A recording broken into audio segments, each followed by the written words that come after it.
কি করতে চাও তুমি? অঙ্ক অঙ্ক মিলাইতেছে। অঙ্ক শিখতে চাও? জি। অঙ্ক মিলাইতে চাই। তুমি কি করতে চাও? অঙ্ক করতেছে। অঙ্ক মিলাইতে চাই। দাও শুরু করো। আমি দিলাম 200। আমি দিলাম 200। আমি দিলাম 200। তুমি তুমি কত দিছো? 200। তুমি কত দিছো? 200। সবগুলো আমি নিয়ে যাই। নিমু। আচ্ছা এখন কত হয়েছে? 400। কত হয়েছে? 400। এখন এই টাকাটা বিক্রি করব। কিনবে কে? আমি। তুমি কিনবে?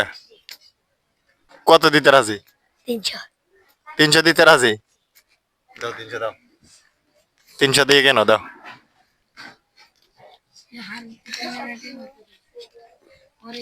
হ্যাঁ। তুমি তুমি 300 টাকা দিয়ে 400 টাকা কিনছো। জি। দাও নাও তুমি 300 নাও। তাই তোমার কত লাভ? 100 লাভ। তোমার কত লাভ? 100। তোমার কত লাভ? 200 লাভ। কত লাভ? 200। কত লাভ হিসাব করো। 300 টাকা দিয়ে 400 টাকা কিনছো, তাহলে লাভ কত? 100। জোরে 100। কত লাভ? 100। গণতো ভালো করে।